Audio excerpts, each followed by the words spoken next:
Well, well, well. Welcome to the Architects of Fate streaming extravaganza. That's right. You found the self-proclaimed original Twitch TTRPG stream that lets you shake up our world. Now pay attention because this is how it works.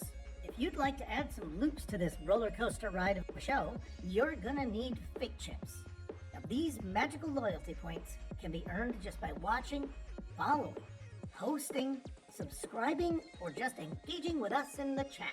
It's like free money, Pete. With your fate chips, you can use your powers as an architect to heal your favorite players, summon items that will make their adventure a lot easier, or a lot harder. You can even make players say or sing outrageously silly things. Think of those possibilities. But wait. There is more. You can also toss our unsuspecting heroes into random encounters that will leave them sweating, strategizing, and questioning their life choices. All it takes is a quick redeem command in the chat. You choose the item or action and the player you want to mess with, and we'll take it from there. So sit back, relax, and prepare yourselves for a mind-blowing spectacle of storytelling and mayhem. We've got adventure, we've got drama, and more surprises than a clown car at a kid's birthday party. So let's go!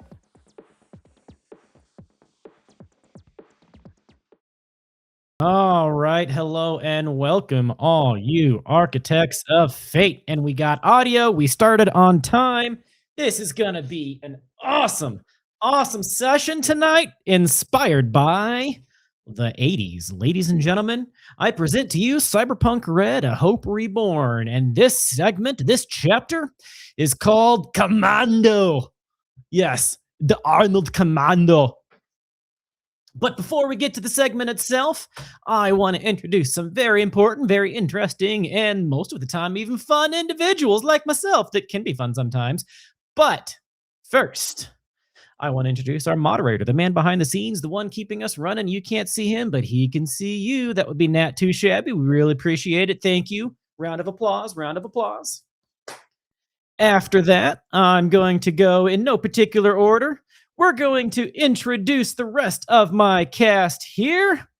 First off, we have... let's go with Bill, playing the role of Meat Cakes. Why don't you say hello? Tell us a little bit about yourself, about your character. Meat Cakes is going to thoroughly enjoy this because this is what Meat Cakes was designed after, was Arnold. You're going to hear a lot of "get to the chopper." Also, if you guys can lower the camera a little bit, all I can see is the top of his shiny dome. That's all you need to see. That's all you need to say. Thank you. Speaking of which, next is going to be April playing the part of Jezz. Jazz hands. A little bit about my character. I'm media and just kind of sitting behind, looking around for details, see how I can investigate the companies. After that, we are going to introduce James playing the role of Ghost Toad. Say hello, tell us about yourself, about your character. Hey guys, James playing Ghost Toad. Ghost Toad is probably an AI hiding in a human's body. Yeah, we'll see if he actually learns how to be human. After that, let's introduce Evney playing the role of Batty. It would probably help if I unmuted my mic. Yeah, that could be useful. Hey, folks. Betty is your general fixer. She helps track things down, helps plan missions, and supplies gear. She's a little bit, she's extremely nutballs. Like cyber psychosis without the cyber part. Actually, it's indistinguishable. Her personality is indistinguishable from someone that has mild cyber psychosis. So it's going to be interesting if she goes and gets an upgrade and actually falls into cyber psychosis. After that, let's introduce Alistor playing the part of the White Whale. The white whale is a little under the weather tonight. The white whale. Just won't be no whaling. White whale. He exerted all his energy after the rock and roll show he put on the other night. Yep. Yeah. It Yeah. just means you Cleans need out. to ask for more ice cream. That's all. It'll make you feel better. And last but certainly not least will be the part of Altari playing Troubleshooter. Say hello. Tell us about yourself, about your character, please. Hello. I play Troubleshooter who goes out, finds trouble, and shoots it. He's also the only one who wasn't covered in feces by the end of the last session, so there's that. No, you only one. Bonus. Says the guy who has hepatitis now. I'm kidding, you don't actually have it still. And I am Chance. I am the storyteller and game master here. Gonna try to keep things running, try to keep things moving, tell a fun, collaborative storytelling experience with you, the viewer, interacting us here on the Architects of Fate. And with that, we will get started with the show. All right, so after that shitty experience at the Devil's Cut, you guys have taken... Did I make a character sheet? I did make a quick character sheet. I didn't fill it out super thoroughly there, Mr. Goliath Man, but I did make a quick character sheet inside of my Roll20. It's been about a week now since that shitty experience. If anybody was injured, you have healed since then. You've done your shopping, and we can retcon in over the next little bit. If there is any shopping that you need to do, we can just retcon that you did it over the last week, just to save time, do it kind of off screen a little bit. If you're healed, or if you were injured, you are now healed. If you had things to repair and you pay for it, they can get repaired. But it's after a little bit. After a little bit, you guys get a phone call from the professor. Did you fix up the truck? Oh, sure. Okay, what's his name? I need to write down Anvar. Nope, not that one. The name of the I don't Billy have it written Flight? down. Huh? Billy Flight. Yes. I need to write down the better names of the people in the neighborhood on this same sheet. Billy Flight says he can fix it up for 100 eddies, which is honestly pretty cheap. But Yeah, no, I got it. yeah, he says he can fix it up for 100 eddies. I and it'll be traded done him my in a heavy week. pistol. I traded him my heavy pistol for it. There we go. That works perfect. He's happy for that trade. As a note, this next segment is going to be a little combat heavy. So if there are purchases or preparations for a combat heavy section to be made, go ahead and be, figuring that out before we get started. But the professor gives you guys a call.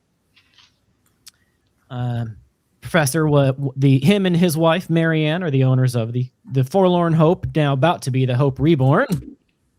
And he calls the party, says, "Hey guys, I might have a job for you if you guys are interested. You want to come meet me at the Hope?"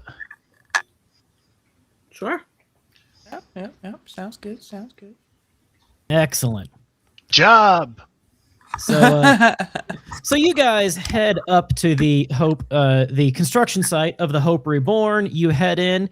It is still under construction, but they are starting to get some of the closer to finishing touches on. There's still a lot of drywall exposed.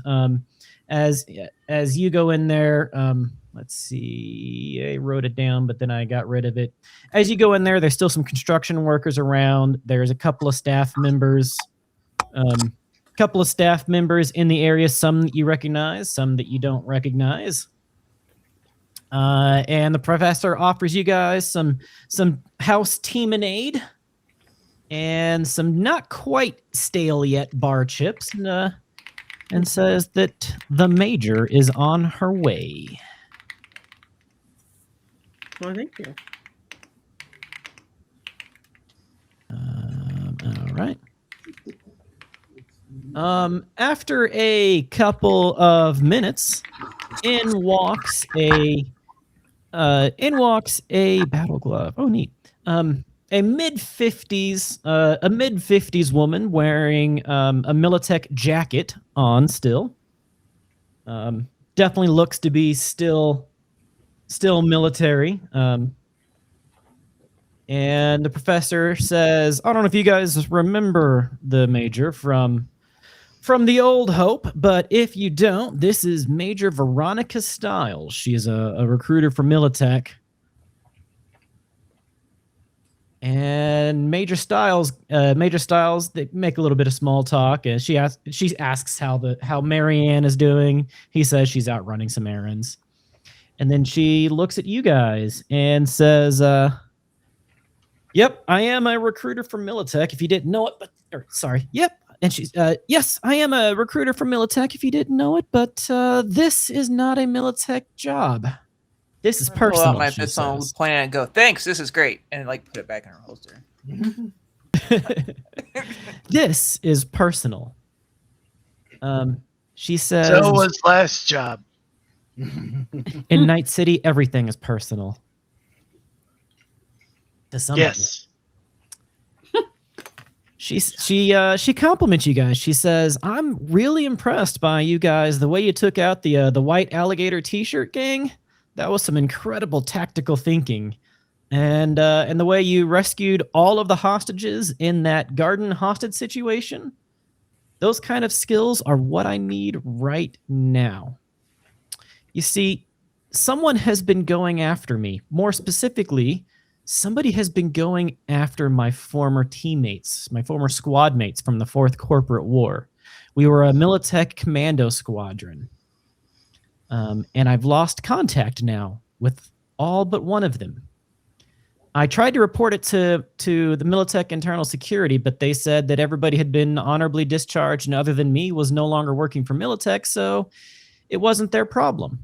I've been trying to reach out my contacts to find and warn people, but 2 nights ago, my daughter was kidnapped. I'm pretty certain by the same people that have been going after my squad mates.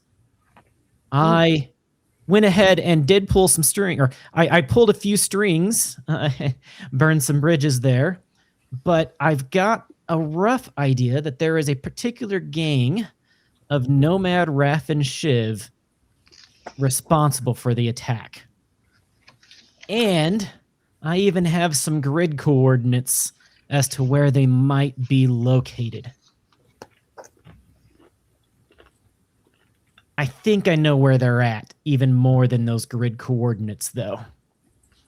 Mm-hmm. So she pulls up a map of the area on a display pad and cycles it out east, pretty far into several miles into the desert. Actually, kind of close to where you guys wrecked a certain Christmas train. Oops. And she says you can't see it from the satellite photos, but there is a bunker right there. And I know there's a bunker right there because during the 4th Corporate, that was an Arasaka bunker, and my team is the one that cleared it out, that assaulted and cleared out that bunker. I don't know for sure that that's where they are, but I've got a pretty good guess, she says. I will pay each of you 1,000 eddies to get my daughter back alive. I'll give you another 500 eddies if you clear out those goddamn Raph and Shiv and make certain they never do this to anybody again. Be my retaliation. You're welcome to keep anything you find there, but if you do find anything too special, give me first dibs and I'll give you a finder's fee for anything special that you find. Define special. I can't define it. It's one of those things you'll know when you see it. It was an Arasaka research bunker. I look at Batty. Will I know what it is? No. Okay. Maybe. So this is the part of the briefing where you ask questions. All right, do we have an idea of how many people there are? If we're gonna clear something out, we need to have at least a idea of what we're walking into. A ballpark figure. It's a pretty large bunker, but it should have been destroyed, or at least the entrances blocked and cleared after we cleared it out. But if they really have been going after my former teammates, that means they've probably got numbers on their side. I would guess between 10 and 50. 10 and 50. Okay. That's a lot of Intel We're probably going reports, to figure it out one way or the other. So, no offense, but what did you do to deserve this? Intel reports on this Raf and Shiv clan say their numbers vary. So if you don't know, the Raf and Shiv are nomad outcasts. They're the ones that are such assholes. The other nomads have kicked them out of the other clans, and they've banded together. So they're little more than scavengers, thieves, and murderers.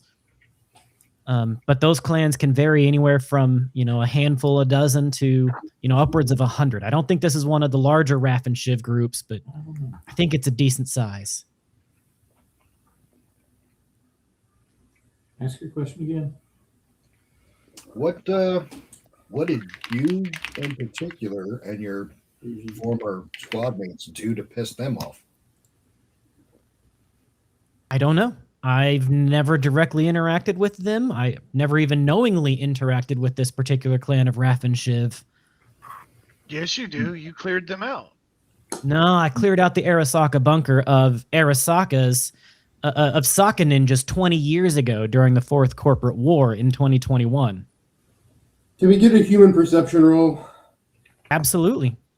Because I suspect that even though she might be technically correct, that she has some ideas. I have a okay. With a 12, this is a woman that is very used to rolling in It's okay. Come on the in. military and political sources. She's higher up in the military, so she deals with officers and the politics. She seems to be being completely genuine, but you do know that with somebody like this, it would be hard to tell.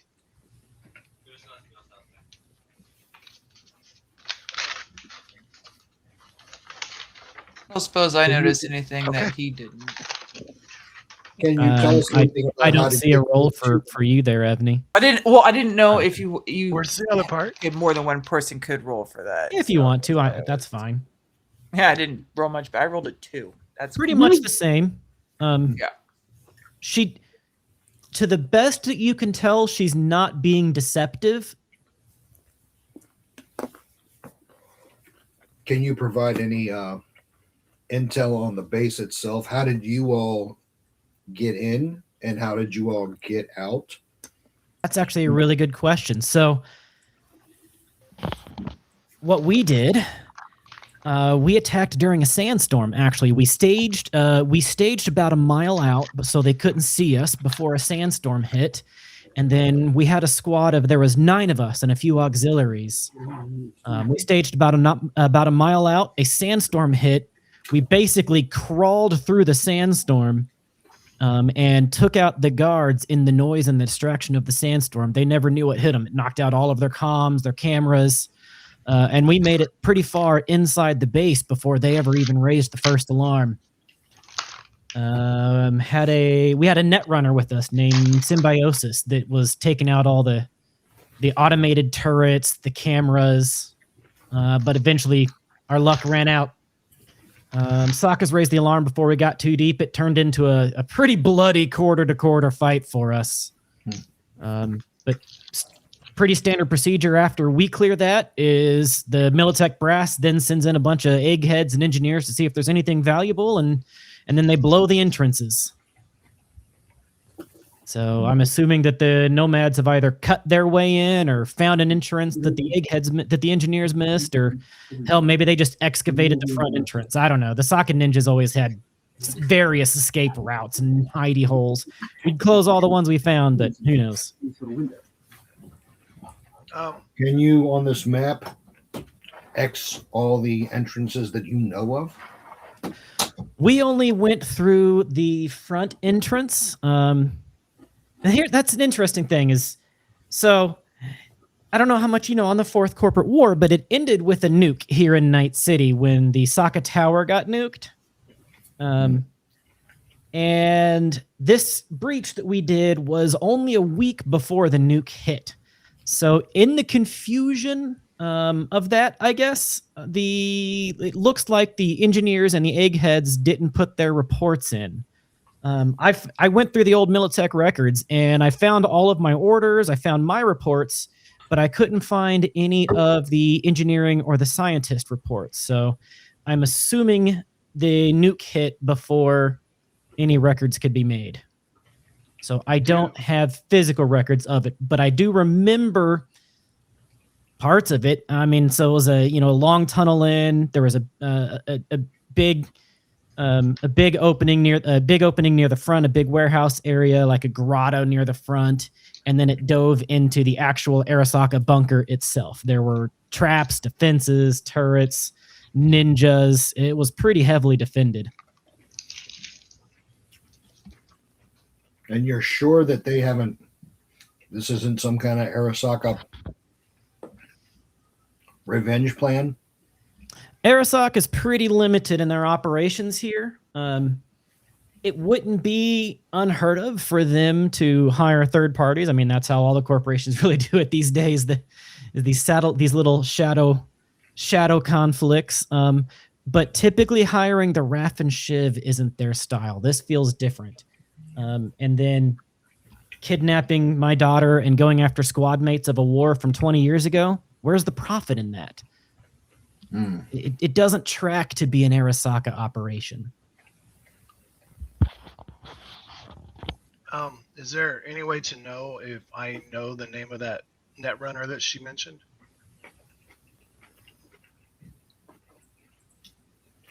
You know what? It's going to be a very difficult role, but go ahead and give me just your net running. No, not net running. Would it be local knowledge? Accounting, cryptography, gamble. Give me local expert, or I'm trying to think of what else that might be.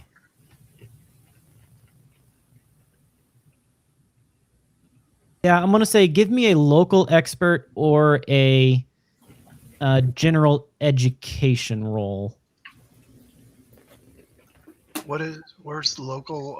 It's in education and it's beneath the skill. So there's education, then there's language, and then local experts.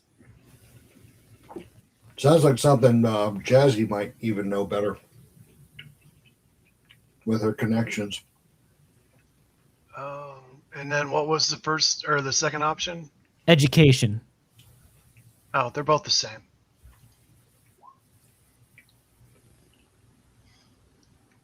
Doesn't look like I win. I mean, with the 17, typically but what she's talking about happened 20 years ago. And you haven't heard of anything from that name lately. So sorry, no. Okay. I see it, MGM. I will get to it.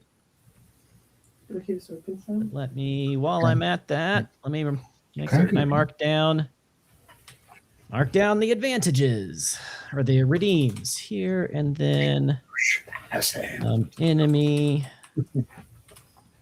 the wind of destruction. Okay.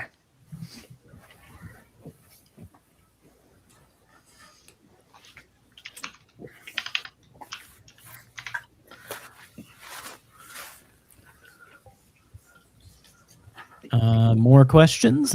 More. There's.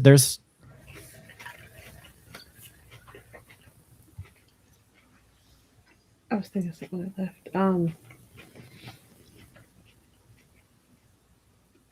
So just to recap, could be 10 to 50 people.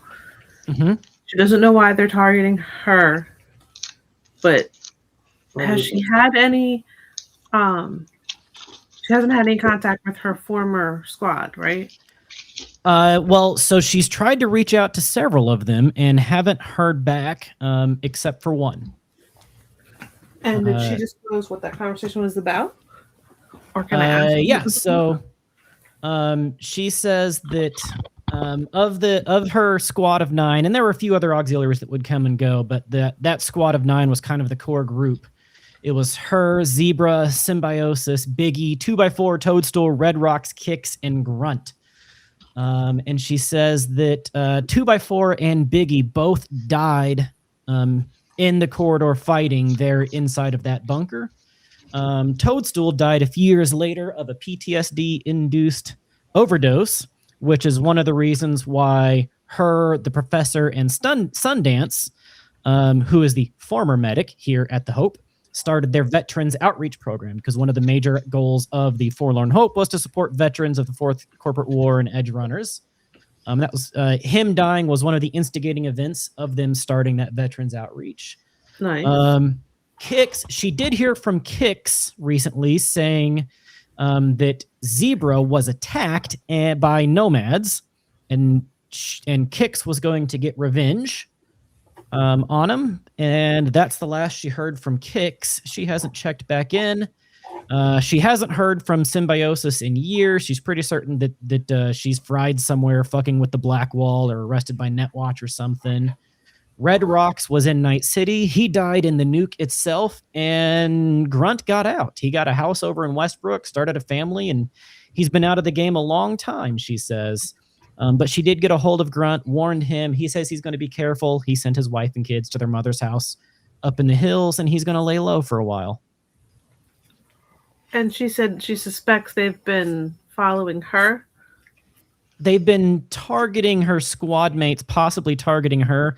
What she thinks is kidnapping of her daughter is in order to draw her out. And where did they kidnap her daughter from? She was out. The daughter was out at a concert. Her favorite band, the Digital Divas, And was how on her way old is her back from the daughter? concert. How old is her daughter? Her daughter is 26. Okay. And her name? Jezz, Jezz. Can we all get a picture of her so that we can identify her? Yep, she sends you a picture. I don't have a picture to provide you, but she sends you a picture. Is there any other information that you think would be very important for us to know about the nomad group that's targeting everyone? No, but if you wanted to use my tactic, there is a sandstorm blowing in tonight. Mm-hmm. Oh, good to know. And you said you work for Militech, right? Militech, yeah. Militech? Mm-hmm. Am I supposed to know what kind of company that is? So Militech is probably the most openly powerful organization in a Night City at the time. It's a very like pro kind of USA sort of thing. It is a military industrial conglomerate, and Militech and Arasaka were the two primary antagonists during the Fourth Corporate War 20 years prior. They were the ones that started the nukes that caused the dust and the sky to turn red, thus causing where we are now to be the time of the red, making it Cyberpunk red, because so often the radioactive dust is in the skies, making the skies red. Okay. Miss Major Veronica Stiles, do you have any blueprints of this bunker? She says she doesn't. She tried to pull them up from the Militech records, but she couldn't find any records. She suspects that when the engineers and eggheads went there to map it and research it and close it down, that the either records never got finished making or they got lost in the nuking of Night City. Doesn't that seem a little convenient? White Whale says, he looks up. He's been reading, because he started being able to give people these doses of drugs and stuff when he picked up MedTech. He's sitting there reading Surgery for Dummies. Every now and then looking up at some of you wondering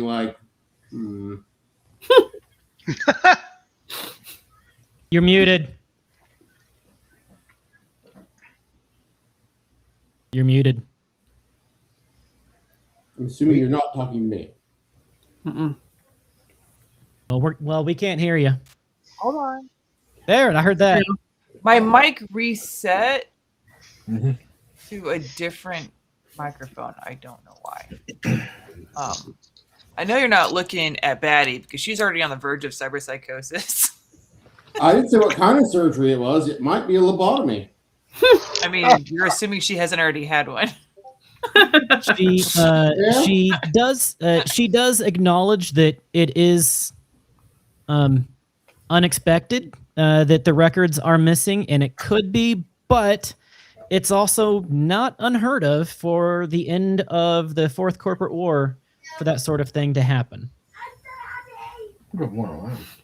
You don't think this is an inside thing?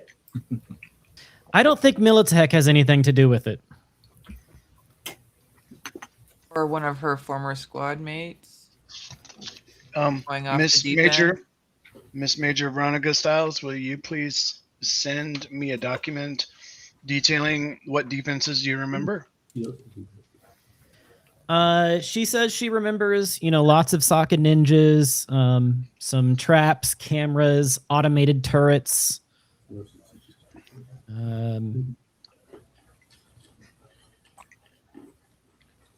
It was a hidden Sokka research bunker and staging ground. Oh, so there could be any type of goodies there. Yep, but her team cleared it out, smashed a bunch, and then after they left, the eggheads and engineers went in to find everything out and then close it up. She's been back there. She has seen it been closed up, so they did make it through. The engineers closed it up.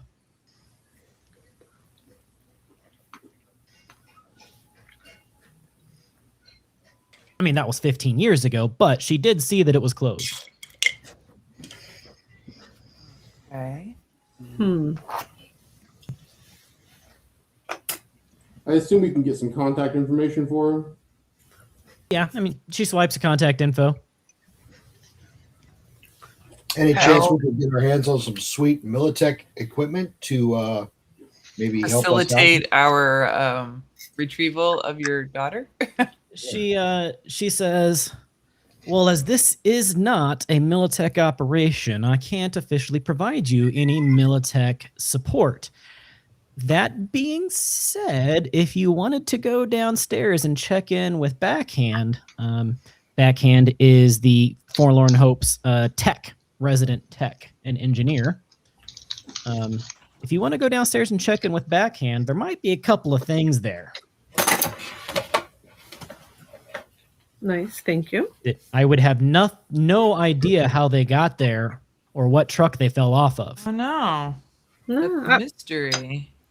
It's always nice just to find out. Appreciate it. And what time was your daughter taken? 2 nights ago. She was taken as she was coming back from a concert. I saw the security footage. It was definitely these Raph and Shiv. How long before that had it been since you spoke with Jezz? Just that morning. And there's been no Ransom or anything? No. And what have you done from the time of her kidnapping till now? I have been trying to get Militech to step in, but they said it's not their problem. Gotcha. Mighty convenient of them.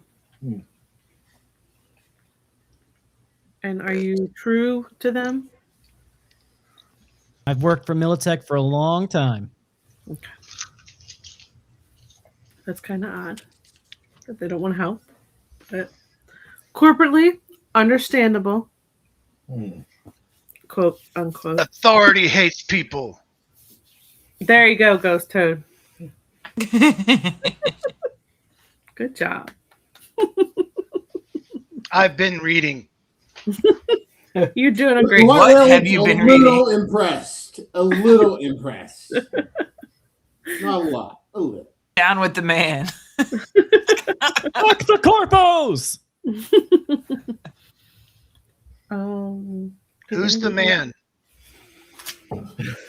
There's not really a the man. It's just the man. Right here.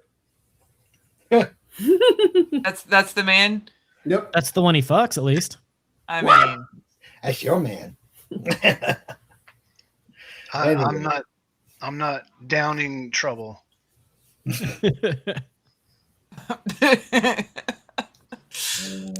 Glurp, glurp. I can't think of anything. Can't think of anything else. No. Yeah. Aside from getting geared up and having the truck fixed up, And how far are we away from where she thinks they are? Or our daughter is? You cut out on me there. I didn't see what you said. Oh, I said, how far do they think? How far does she think her daughter is? Actually, let me back up. If you know where the exact coordinates are, how come you're not going? I don't have a commando team anymore. Oh, are you coming with us? I think their goal is to draw me out, and that's why I'm sending you. Okay. That makes sense. Yes. I think I'm undone. All done with my. You're done your I think so. questions. All right. Oh, other than how far away from here, and what you said with the sandstorm, can you tell us a little bit about the techniques, or kind of brief us on that? Which you don't have to do. You can just kind of. I mean, she just kind of gives you the quick rundown of being out in a sandstorm. It sucks. You're gonna want some sort of gas mask or air filters, eye coverings. You very well any exposed skin or exposed soft goods will take damage from the biting sands. Very easy to get disoriented, lose your map directions. Compasses don't work in the sandstorms because of the iron and the magnets and the radioactive materials in the air and the dust. It's being out in a dust storm is a bad thing. Mm-hmm. All right. I'm going to go get myself a couple of respirators. All right. Yeah. I mean, I'm going to I go am with the very smog sorry. mask is not going to be sufficient for the dust storm. Batty, can we kind of get into the coat together? I know you have more than enough room.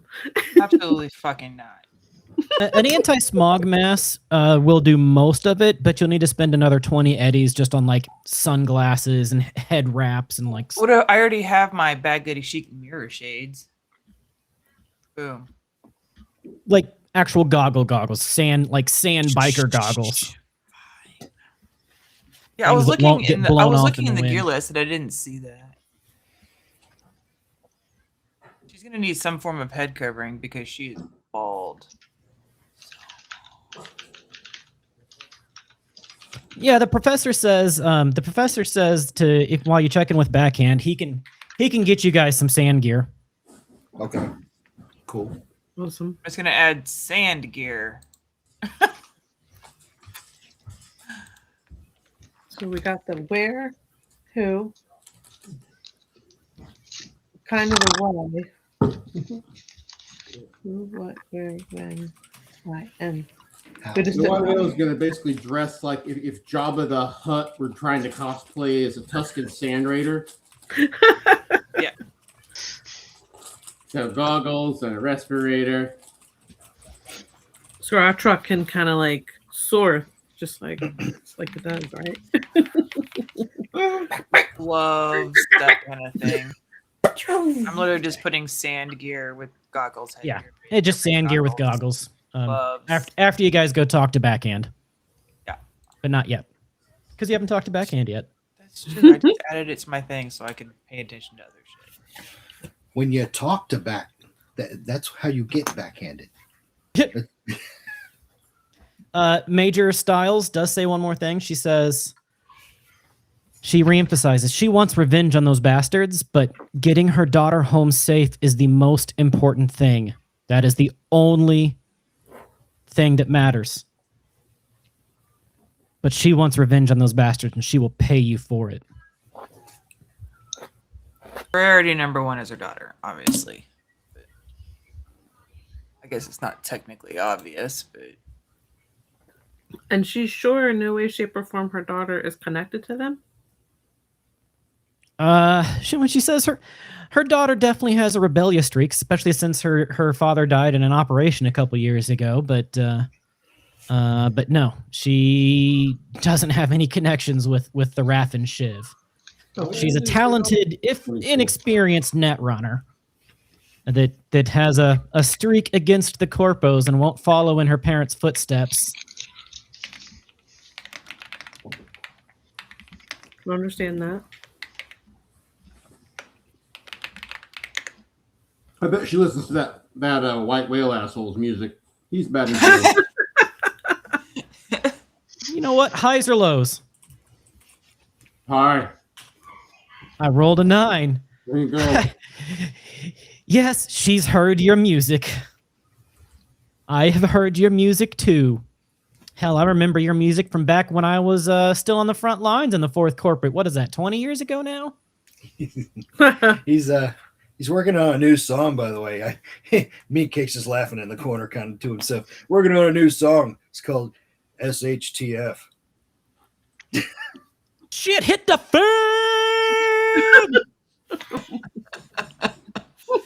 Literally. That was a good one. That was. It's good. And he just called- gets up and walks in the other room. She's, I'm gonna go take a shower.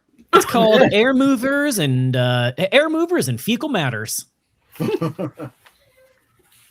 I get to call him Theodore.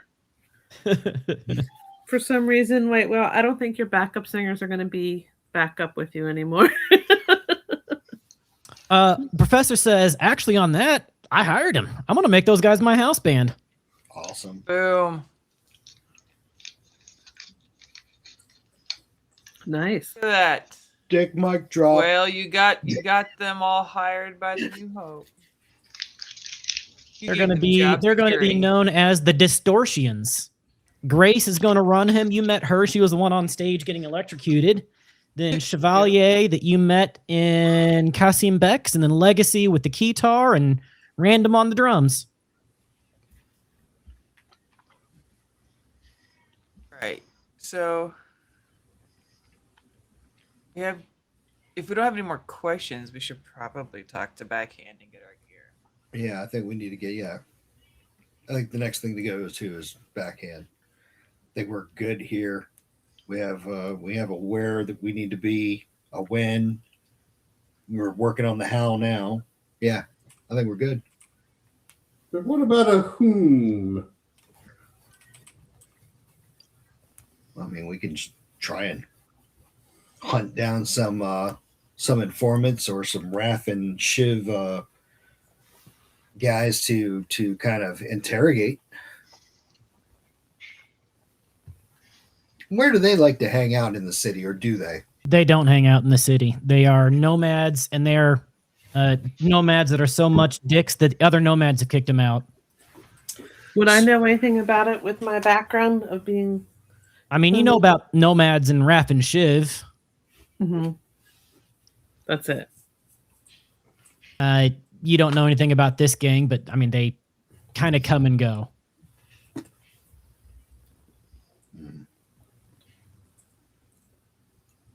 What's their do they have like a gang color or something that marks them as part of the Raph and Shiv?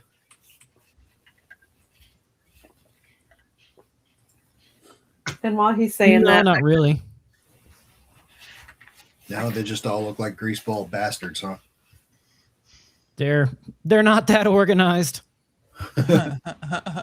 Well, they seem to be giving you guys a bit of a run for your money. I rolled that because I walk over to her. I don't know what I got. You got a 22. Cool. So I walk over to her, kind of stand shoulder to shoulder and saying, I'm really sorry this happened. I know you kind of have to put on a good face because you're our corporate and, you're the face of a lot of things, but, definitely we're here for you. And, if there's anything that you can think of that would help us, and it's kind of trying to get her to talk back to me. And Sure. She says she really appreciates it, and if you can get her daughter back, you will have her friendship, gratitude, and certainly more than a couple of favors to call in from her. Awesome, I appreciate it. And is there anybody that you think we should contact before we head out to do this? She's reached out to as many contacts as she has to try to get it done, and now she's hiring you to finish it. Okay. To finish it is find her daughter and bring her back, or Find her daughter, bring her back, and preferably punish those sons of bitches that decided to kidnap her daughter and hunt down her former squad mates. Okay. So noted. We can use any force we possibly want. These guys are outside the law anyways. Who places themselves as kind of like against the Raffen Shiv? Would it be just about any nomad clan? Pretty much everybody. Yeah, okay. So, enemy of my enemy is my friend. We'll try and hook up, maybe get some manpower. Whatever you do, I would do it quickly if you don't already have those connections, because they have my daughter. Understood. All I need is some sand gear. The professor says backhands got some. Yep, that's what he's going there to get. I got that. I'm going to need to find, well, if we're going to make it big, I need to get me some C4, some grenades, and also grenades for my launcher. Yeah. Well, you'll need to let me know what you want, and I'll give you some prices. All right. Full set of sand gear. So the party heads downstairs Yes. of the Hope Reborn, down to the sub-basement, where you find Backhand. I'm going to put Backhand's picture here. Backhand is the house tech.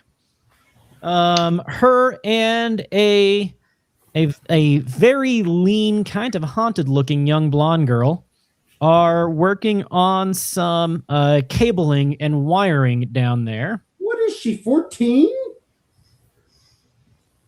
You know what? You do you, Chance. We're good. I didn't make this picture. She's one of the explicitly named people of the Forlorn Hope.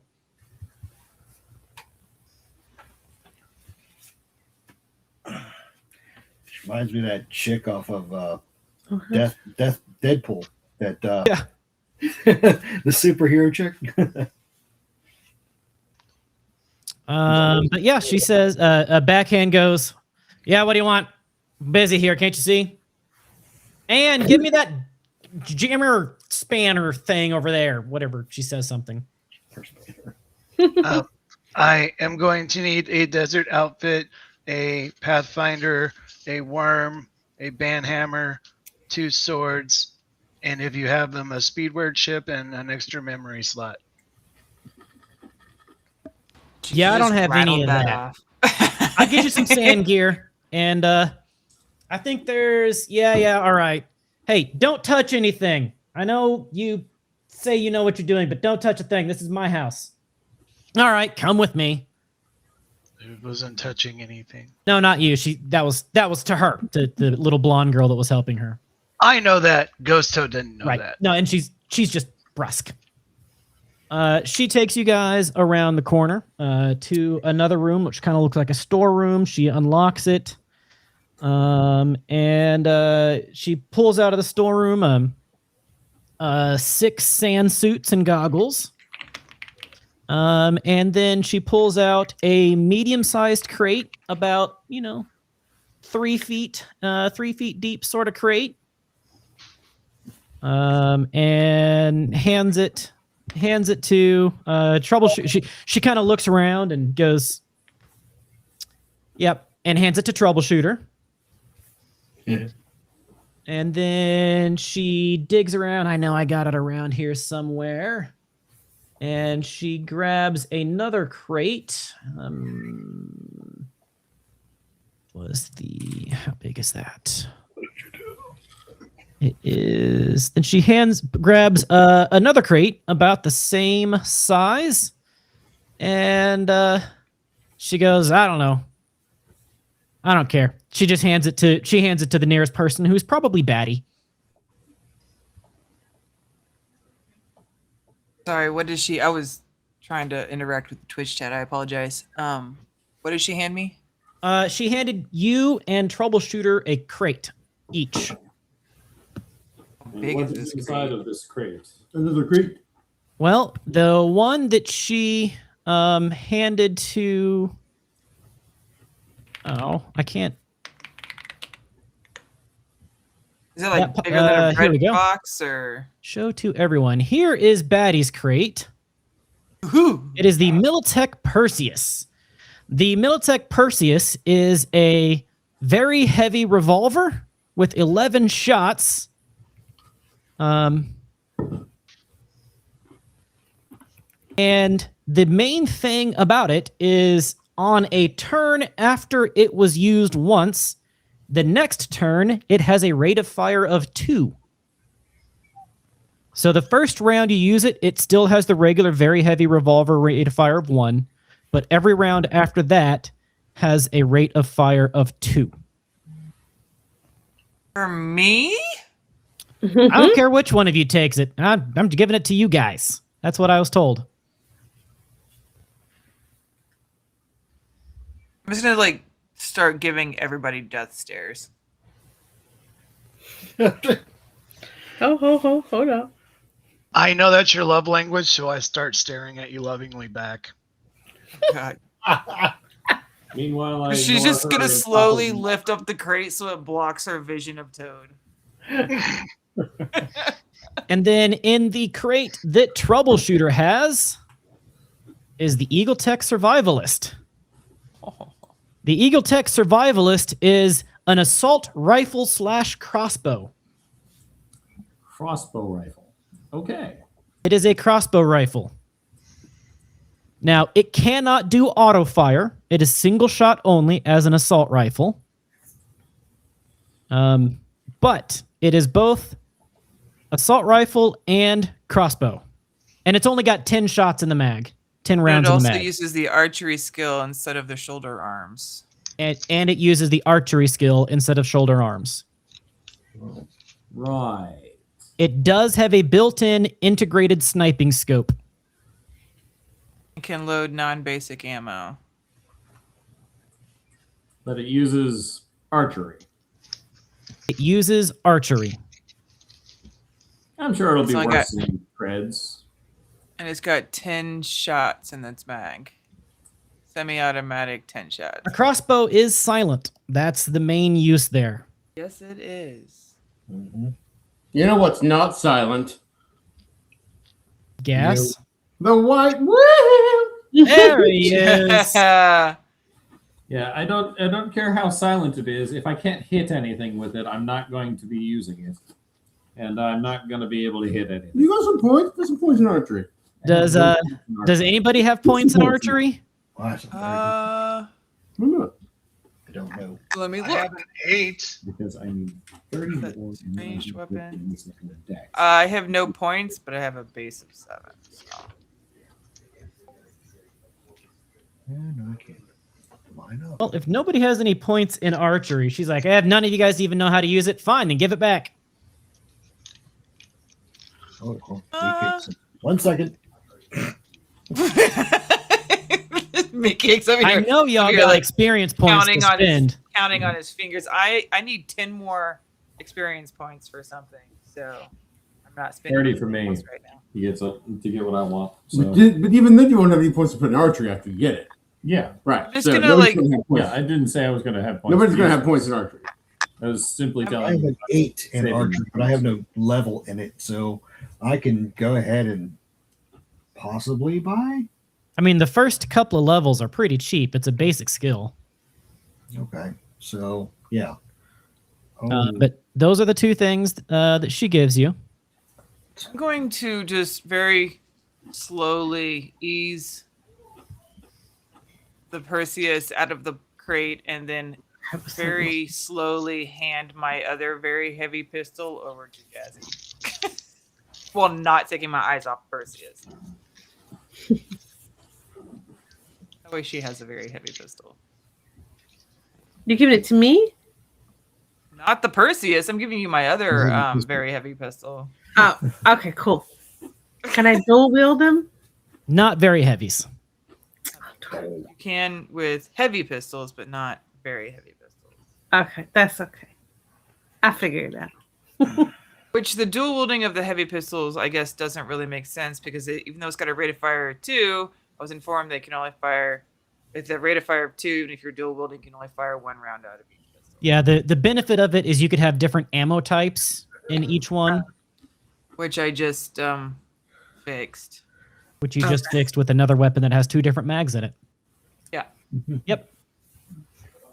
Thank you. So how Right, much I'm is he going to- charging us for the desert gear? She just gives you guys the desert gear. All right, Oh. then we should move on. Anything else back there? Plenty, but not for you. Even though it's for She locks the Victoria's door. daughter? She locks the door behind her, and she goes, "Now, if you'll excuse me, I've got a newbie to monitor and a whole building to finish rewiring." okay. Hey, try not to I'm leave. gonna blow her a kiss as I'm fondling Perseus. I need one person, and just one person, to give me a human perception check as you are on the way out. I can do that. I have a 12 in it. Okay. Can you? Oh, I failed because I'm so enamored with Perseus that I just completely ignored everything else. He rolled a perception, not a human perception. That is a true statement. He did not roll human perception. Oh, damn. What But Patty, you didn't notice. You didn't notice anything. It's fine. It's fine because I'm just staring at Perseus and fondling it. Like, Well, you totally said only one inappropriately. person rolls, right? Yeah. So the second roll didn't matter. It didn't count. Okay. Also, it was the wrong roll, anyways. Yeah. All right, party. Jazzy, add a very heavy pistol to your weapons list. Thank you.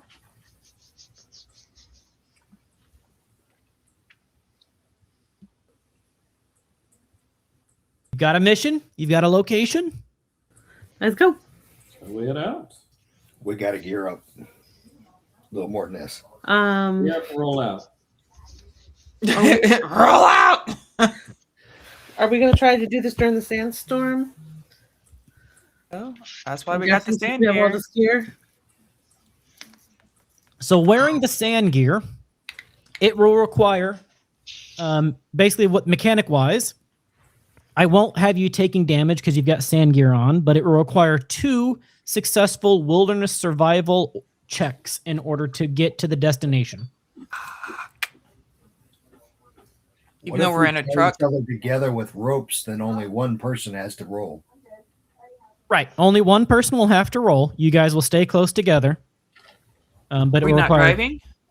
Well, Who's so the plan that she used was you staged nearby before the storm, Okay, gotcha. and then when the storm hit, you went on foot so that the spotters Didn't see the wouldn't truck. know. Yeah. Which one? That tracks. Now you could drive there too, but you'd just be more likely to be spotted, and they might raise the alarm. Yeah, no, we could just drive to the staging area and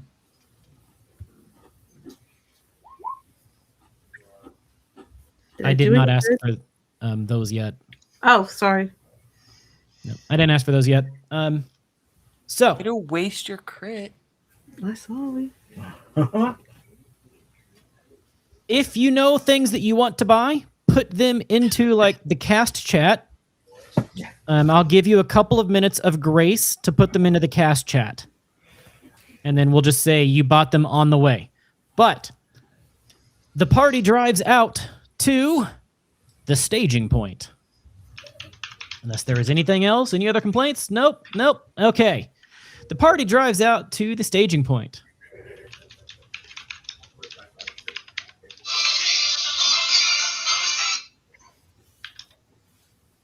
It is roughly lunchtime on a Tuesday, let's say. Roughly lunchtime on a Tuesday. And you do see in the distance a nice big haboob forming. Because that's what they were actually called. Not in America. What's the big shaboop mean? Sandstorm. Oh, okay. Haboob is the word for sandstorm. Okay. Sorry. Haboob!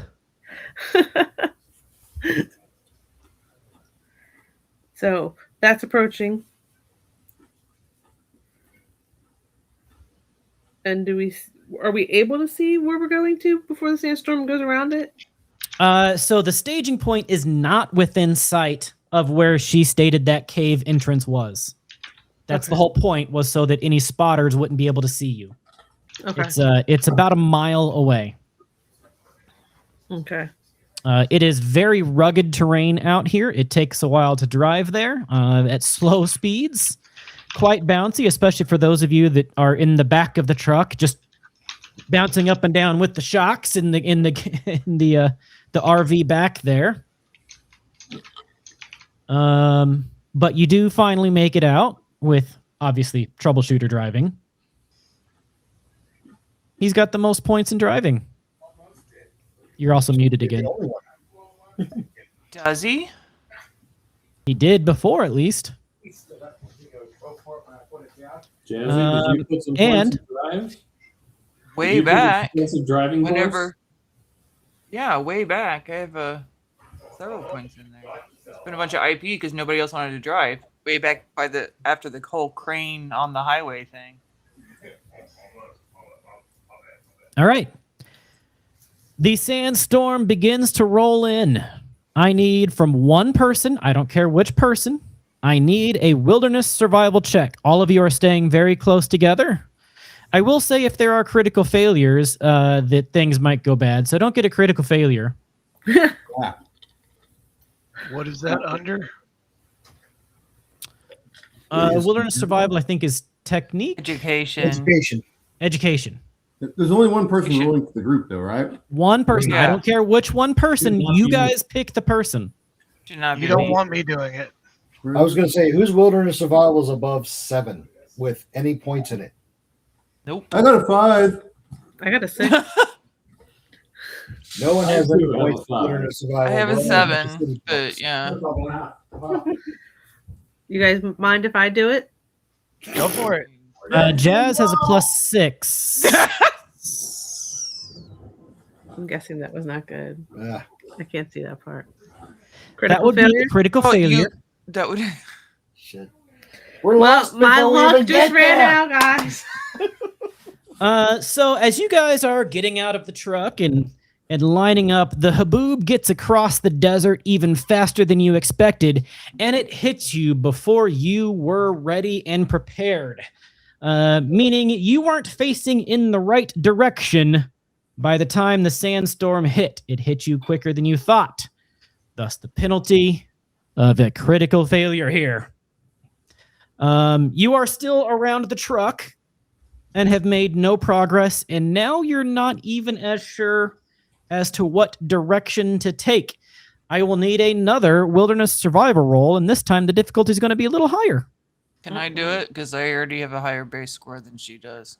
What do you have? 7. Yeah, I have a 7 too. So yeah, go for it. Well, roll 20 knows me, so when I roll, it's never good. A 13 is at least enough that you're like, well, if the truck was pointed this way and we needed to go that way, we're going to go that way. Okay. You get back on track. You have negated the critical failure.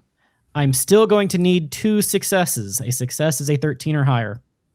So next person, I need one more roll. Go for it, Bill.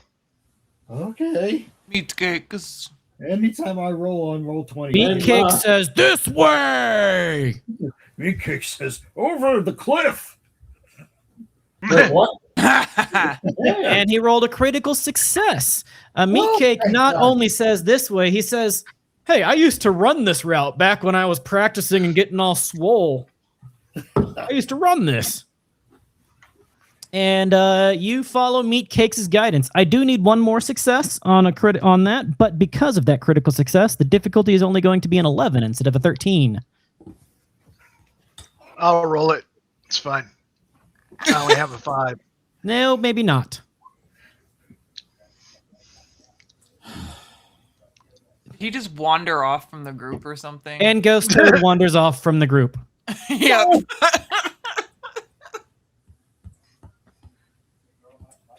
I told you to strap them together with rope. So here's the thing.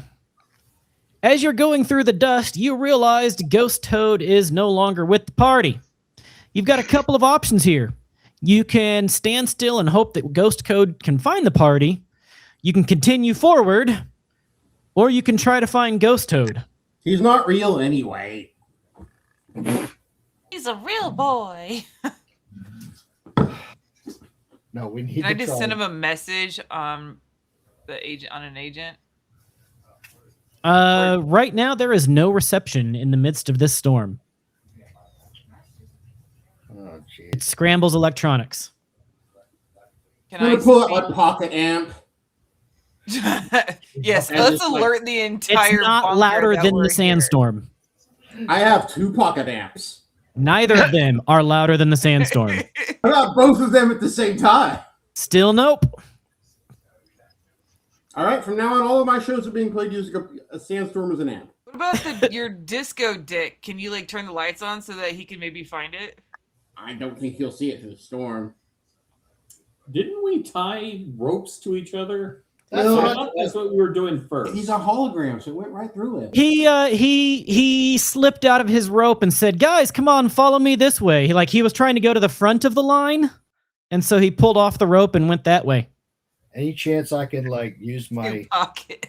Well, so here are the options. You can roll at an 11 still to get to the destination. You can stand still and he can roll at an 11 to make his way back, or you can roll at a 13 to find him. Do we let need him him? try to find Yeah, his way let's move back? on.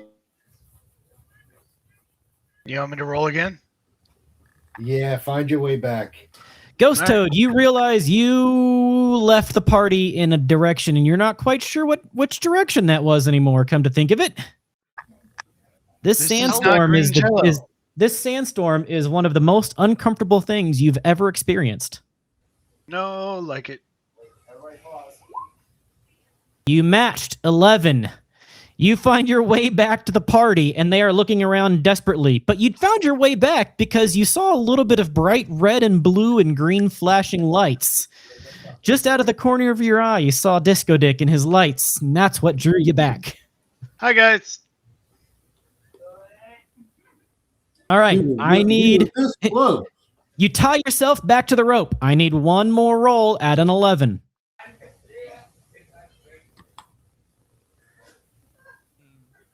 From me Just like or do it just No.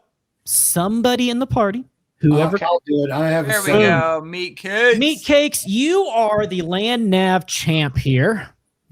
You are the Used to run land this nav route. champ. With that critical success, not only do you get to exactly where your destination is, you do it from around the side of it because you recognize the rock that it's on. You do it from the side of it, knowing that if there was going to be anybody there, they would be right through there. But you are out of line of sight. And the All right. party is there. The sandstorm is blowing strong. It is windy in your ears. Your gear is sandy. Even your sand gear is starting to show wear and tear from the biting daggers of the sand and silicate and knives.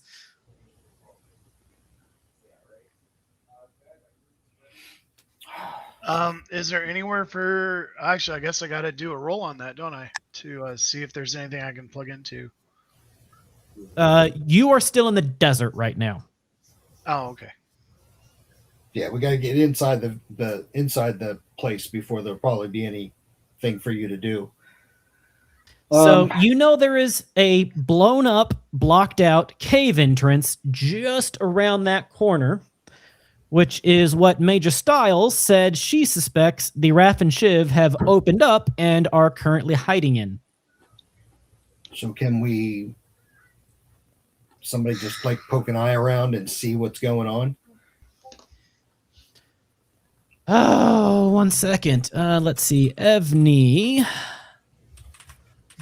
Gravity gun. 0 point energy field manipulator. Okay. You sound like Marvin the Martian. Where's the kaboom? There's supposed to be an earth-shattering kaboom. Is that from The Incredibles? Half-Life. 0 Point Energy? Yeah, the gravity gun from Half-Life. But sorry, what were you saying there, Meat Cakes? Can somebody like kind of sneak a look around the corner to get an eye on what if any guards there might be? So unfortunately, in the sandstorm, your visibility is basically nil. You will not be able to spot them, and they will not be able to spot you until you are basically in melee range. Okay, switching to survival knife.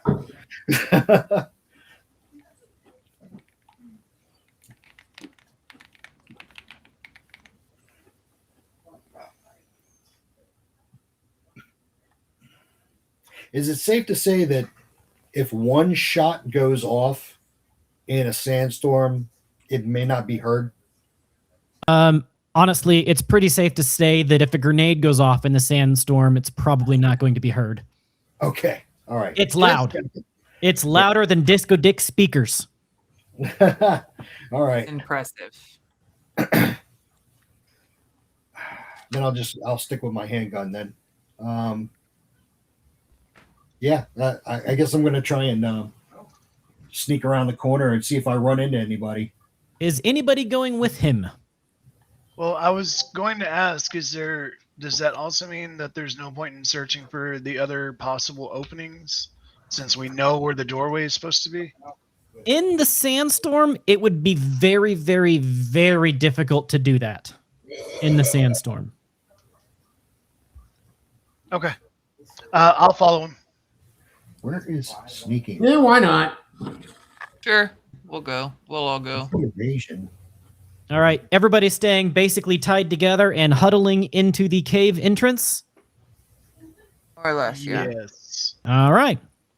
You move around the corner into what Meat Cakes remembers as being exploded pieces of rubble that now appears to be cleared out by heavy machinery relatively recently in the last couple of months.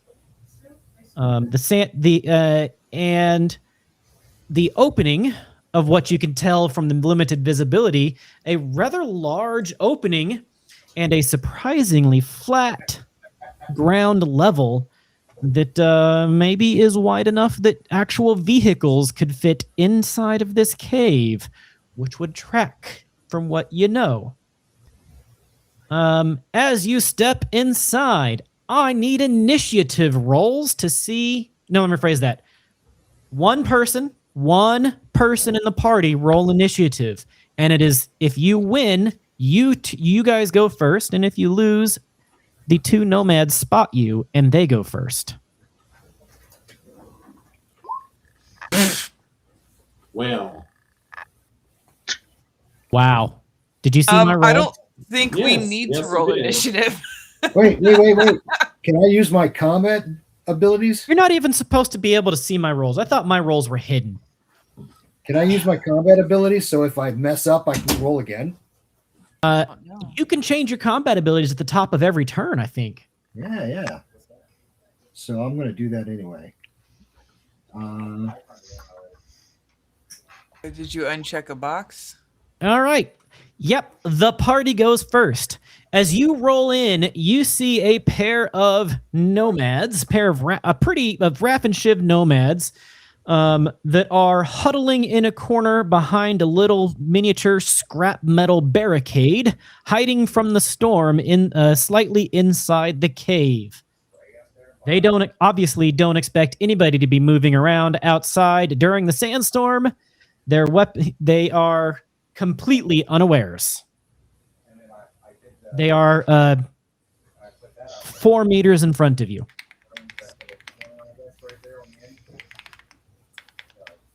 Just for clarification, is that movable in one turn?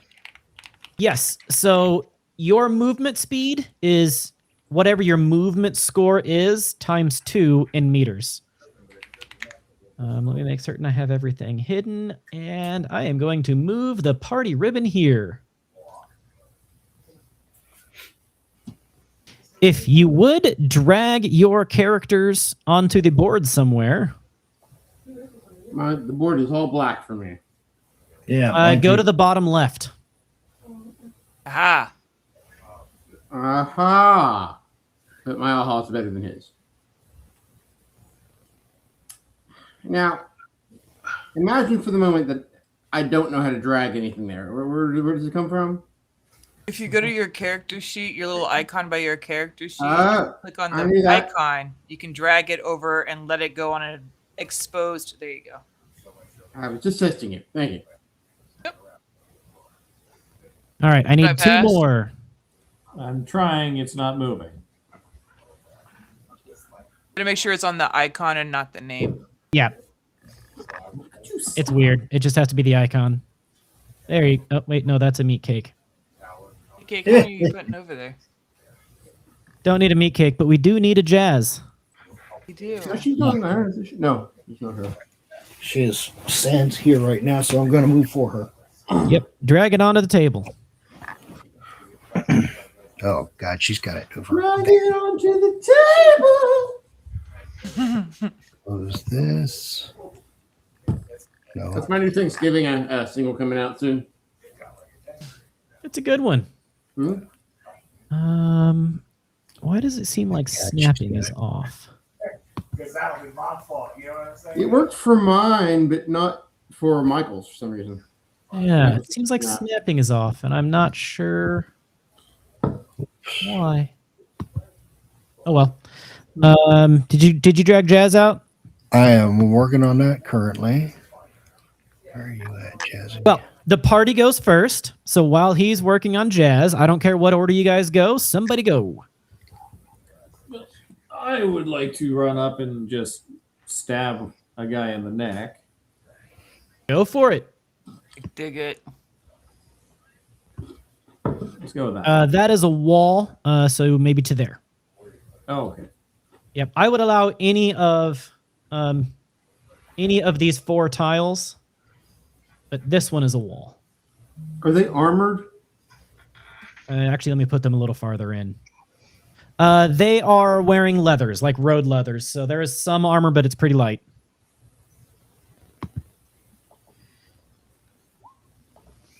I think I just want to hit him. 16 with a heavy melee weapon. That has a rate of fire too, right? Yes. All right, so the first guy. You stab at the first guy. Let's see, only 2 points of that is ablated by the armor, so that is 9 points of damage as you run in for an initial slice. He doesn't even get an evasion check. 9 points of damage. His armor is ablated by 1. Take your second attack. 22. Yep, that one's definitely going to hit as well. For another armor rounded down. So 10 points of damage this time. You come in giving a couple of solid stabbity stabs. He is still alive, but he is critically injured. I'll follow him and try to knock him to the ground. I believe that the white whale has moved up into the other melee range spot. Yes.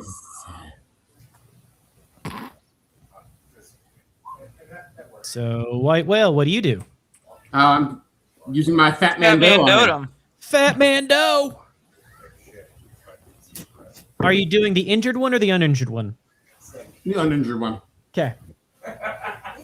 We attacked at the same time. A 20 does indeed hit, ablate his armor by 1, and deals 4 points of damage. If it's I believe that brawling does has a that rate of not fire go too, though, directly doesn't to? Yeah, it just bypasses armor, doesn't it? Does brawling bypass armor?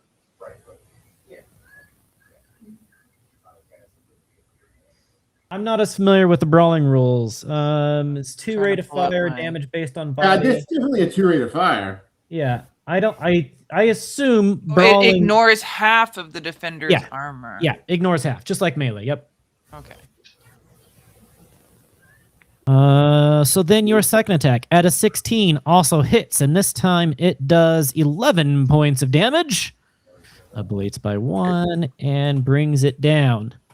You come in and Fat Mando this guy with just a body blow.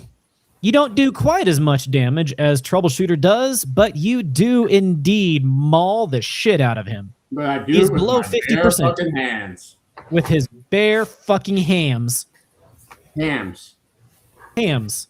Yeah. Next person. I'm going to casually walk up between them both and just boom. There's not enough space to be between them both. Ah, darn.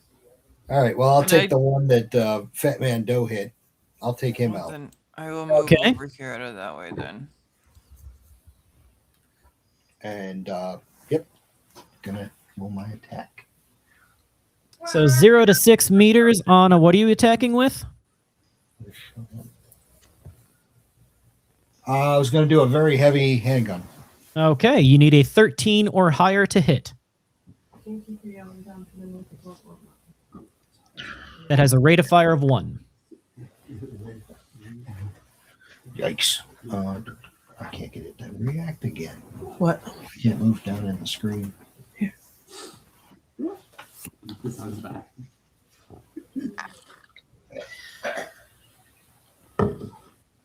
What are you looking for? Go to gear. Combat. Weapons. Go to the combat section. Oh, combat. All right, combat. There we go. Very heavy pistol. And you should just be able to hit the attack button. Cool. 30. That is a hell of a success there. And now I can't hear anything. Now you can't hear anything. As he fires his 357 mag right over your shoulder, dealing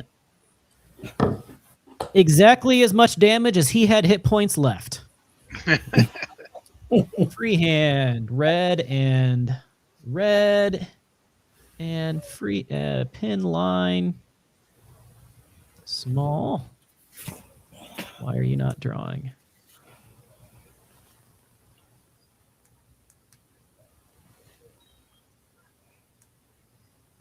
He did.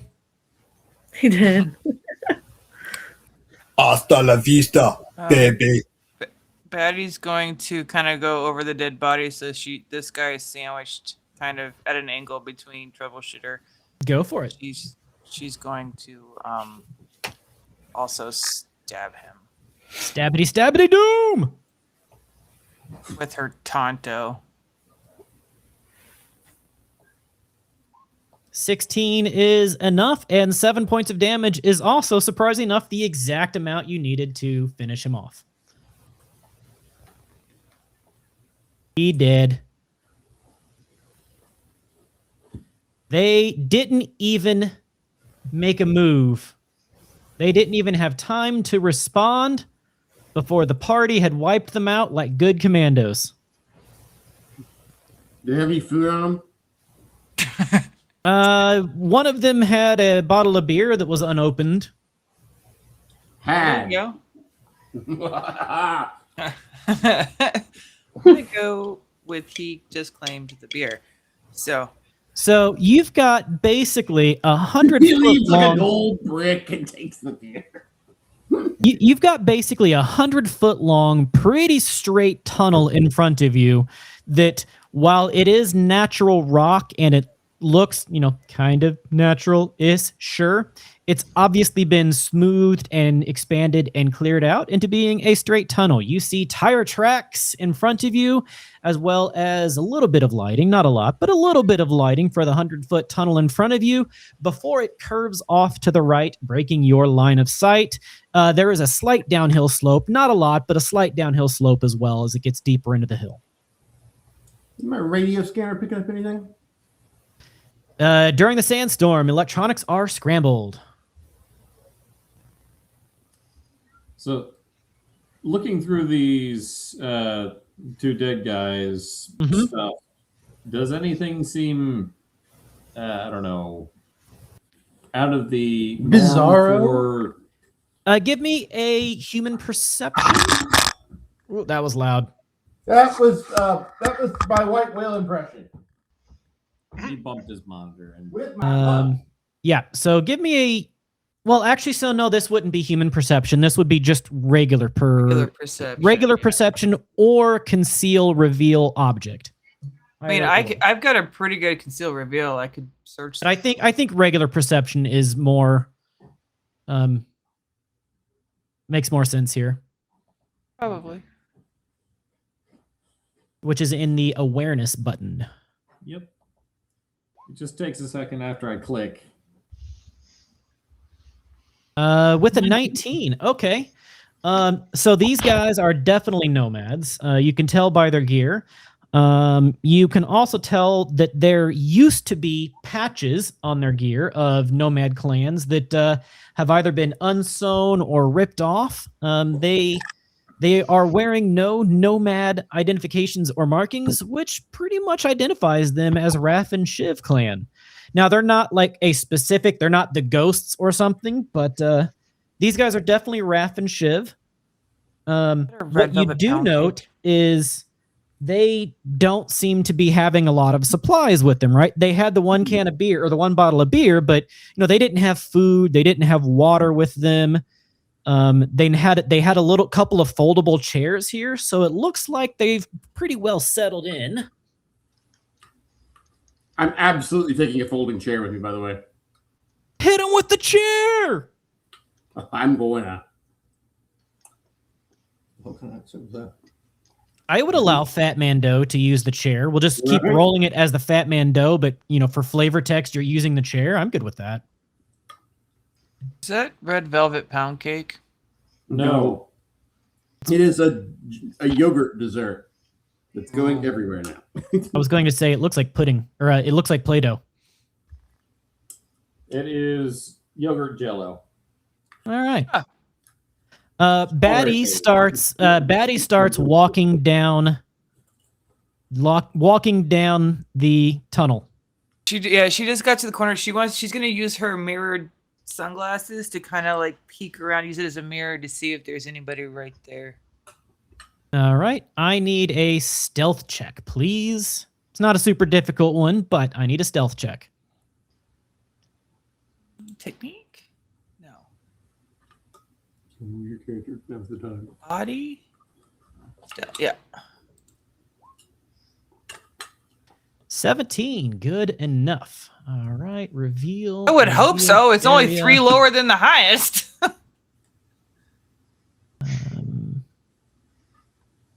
We're going to reveal that.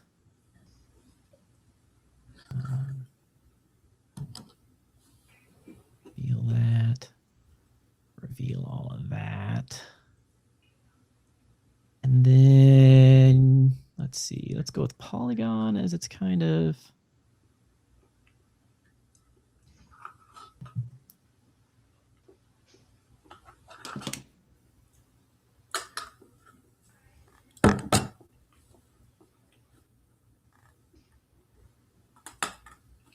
That's fair. There's nothing directly in front of you. You do definitely see maybe some debris and some movement, but from just the mirror, you don't see anything immediately in front of you. However, you do notice that it is a very large cavern in front of you, and you know that you're only seeing a small portion of it. Mm-hmm. She's gonna very quietly relay what she saw to. I opened the beer. Speak. It's definitely a nomad homebrew, but yeah, it's beer of some sort. Of some sort. I can tell from the way they brew their beer, this is definitely the clan we're looking for. And I'm going to assume the other 3 move into the cave. I was getting ready to ask if I was supposed to start moving myself up or not. You can move yourself. Just don't go past the corner. No. Last time he tried to move himself, he got lost in a sandstorm. Shut up. He's gonna be checking now. He's gonna be checking every time he's gonna move now. He goes traumatized from being separated. No, I found you guys pretty quick. Not that big a deal. Now, had I missed like hours and lost out on green jelly, that would have been very sad. Or jello.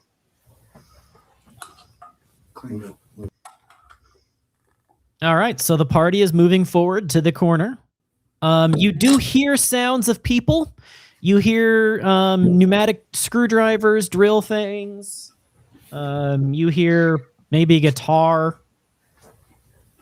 some shouting, like not angry shouting, but just people noises, rowdy people noises.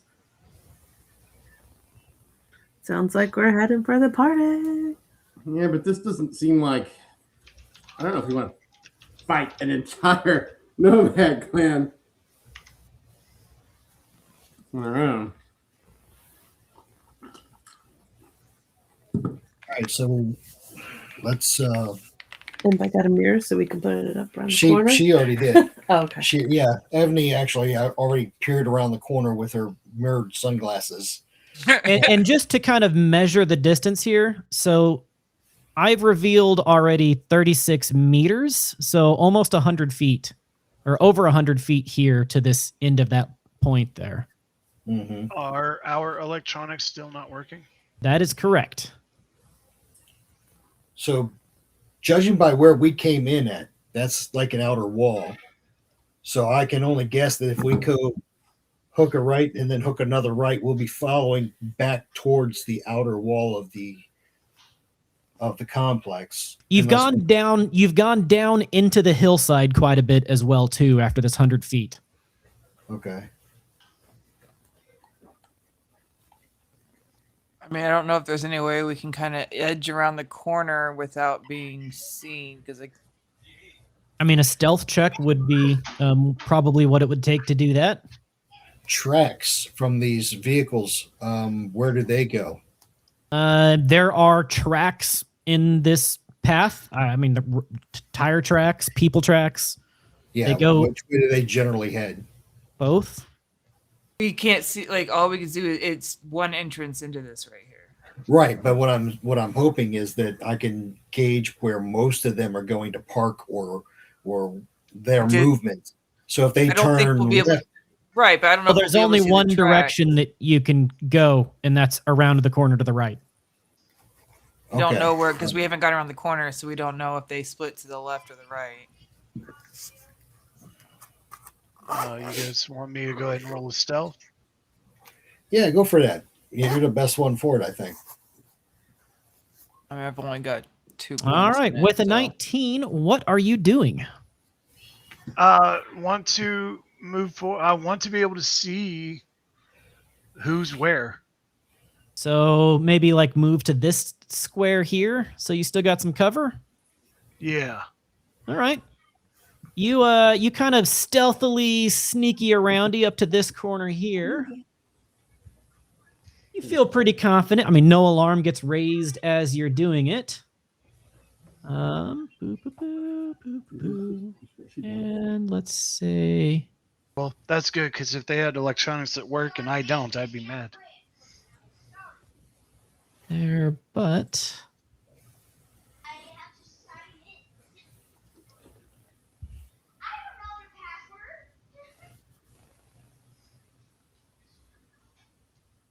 roughly speaking, you reveal about that, and what you see Might surprise you. kind of looks like this. Oh. Now, this image isn't perfect because the cave is obviously a lot larger than that, but that's kind of what it looks like in here. But including the turrets? Yep. Well, I mean, if you look back on this map here, you will see the turrets on the back wall. Oh, great.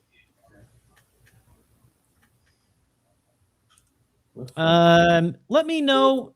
I'm going to ping a spot. Do you see an orange tint here? Yes. Just barely. Okay. Because I put things on different layers, and sometimes when I put them on different layers, it's hard to tell what is showing and what isn't. It's kind of a transparent orange. Mm-hmm. I'm assuming tint. Yeah, it's a tint. Like I could. Does that make it brighter? Oh, okay. Does that There we fix go. it? Yep. Okay, so when they're on the map layer, they don't show very well. So I'll put them, I guess, on the tokens layer. Cool. Um, And these little orange circles, what are they? barrels. Okay. Oh, okay. Is there a way, since he's hiding out there in that corner? Oops, no, don't do that. I think that's everything now.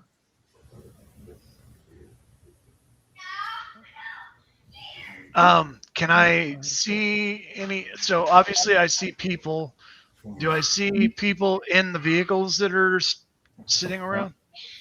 You don't see people in the vehicles, but looking over, you see various more of these nomad Raffin folks, and they're sitting around, hanging out. Some of them are working on busted ass vehicles. Some of them are moving boxes.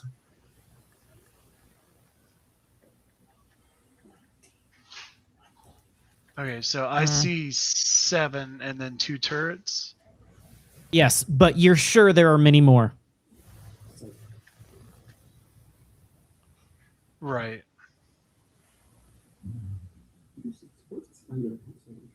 Okay. Do I need to sneak back to the other corner to? I'll say you can whisper it to the party. It's fine. We'll assume they're all kind of close enough. Okay, so I kind of Is like this 7, Okay. 2, bang bang. 2 bang bang. is this a blind corner right here? Can't. I don't know what you mean by a blind corner. All Like corners or are like blind it has corner, cover. right? Like There's a little bit of cover. It's a pretty shallow kind of curving wall. There's a little bit of cover. gotcha. But if anybody was up in, this direction, Right. they would, It- anybody up here would be very exposed. You'd be very exposed Yeah. to. Okay. So Oh, if we this almost makes me think we should find another entrance because I don't know that we are equipped for a siege on a turrets and things. What a great idea. Let's look for some air vents. Well, again, during the sandstorm, those turrets don't work. Is what I'm understanding. They might be able to be fired manually. because they were automated at one point doesn't mean that they still are, because from the sounds of it, they were kind of destroyed. one Ghost point. Toad, give me a perception check. Wait. Awareness. Beat, that did not beat it. Okay. Okay. Evney, are you poking your head a little farther out now, or are you staying behind cover Just- still? I'm pretty much staying at that corner looking at Ghost Toad. Okay. It's just the grid doesn't quite line up with the corner there. Yeah. Can I see from there at this corner? Can I see over here? Well, that's kind of what I was asking, if you're actually poking your head out or not. I mean, I'm like right at the corner. I mean, No, I know, but I'm asking you, are you poking your head Sure. out? Sure, I can poke my head out a tiny Okay. bit.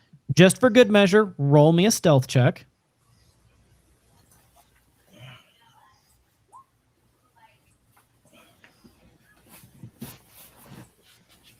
Good enough.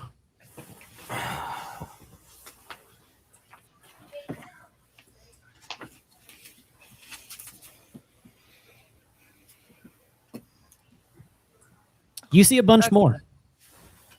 There's food over there at the fireplace. What?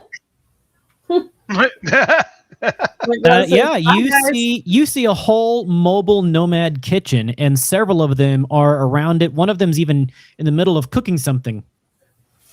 Well. It looks as though the chicken is on the other There's foot. there's a couple of generators running in here. There's a little mini cooler, mini fridge next to the cooking station. I mean, Okay. You said there's a generator. Is there a thing that I can jack into? If there was going to be an access point that controlled the turrets, it would probably be either closer to the turrets or at some sort of Command. leaders area. Yeah. Or but you're pretty certain it's not going to be on the other side of the big scrap metal door straight ahead with an electrified fence around it. okay. That would be this thing, except it's closed. The gate is closed. Mhm. Okay. Which means there's probably more people back there. Maybe. I'm still thinking maybe Probably. not another entrance. Well, if you want to go back out in the sandstorm and find one, I mean, let us know. Do you think you can lay siege to this place? All right. Quick note. I am taking a look at the tactics of this place. Mm-hmm. Trying to make a guess as to where the command center might be. So Probably that we behind can, that gate. Yeah, right. Roll me a tactics roll. That's a 11. Tactics, skills. Skills. Is it under, what is it under? Technique? I think so. Nope, is Under education. Education tactics. That was close. All right. Whew. Okay. Yeah. All right. So you're going to get a lot of information here. So for one, you know that those turrets are not nomad turrets. Those things were part of this cave already, but they do look to be refitted. So they are most likely controlled by the nomads. You also know those turrets are automated turrets, which means they have to have some sort of automated targeting systems in them. And they are probably controlled at the command tent. Now, looking through from what you know, you see some makeshift lean-tos and tents, but in the back, you see much nicer tents in the back, including kind of a whole, separated area in this back corner here. And you assume this separated area in the back corner here is going to be the command tent or the leader's little private area. So if there was going to be a command area, that's probably going to be it. Now, you also know that nomads tend to be pretty decentralized. While they definitely have a leader, they tend to be pretty decentralized outside of that. Looking at the different various vehicles and states of repair, some of these vehicles show relatively recent signs of combat. There are bullet holes in some of them, scorch marks in some of them.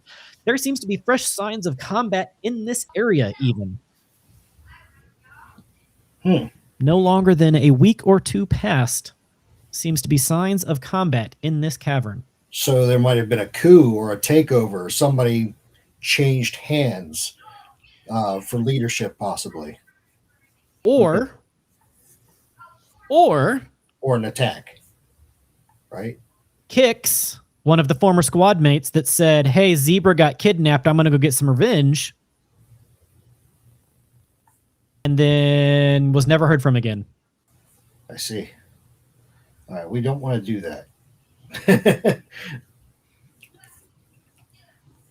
Right now, you've got the element of surprise, and there is a door in the back. They might be able to escape out the back. They might not. From what you know, you seem to have the only visible entrance and exit. You don't have full line of sight on the area, and obviously you don't know what's behind that door.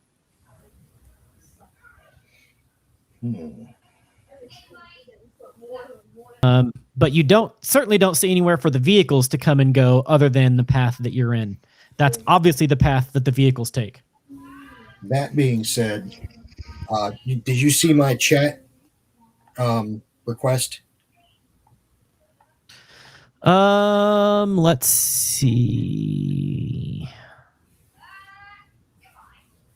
I don't care how much it costs. I'll get Batty to The EMF projector is probably going to be a no, but the rest we can probably do. It's not going to be cheap though. Right. I don't care. Got to get these things done, but you know the paycheck will be on the back end.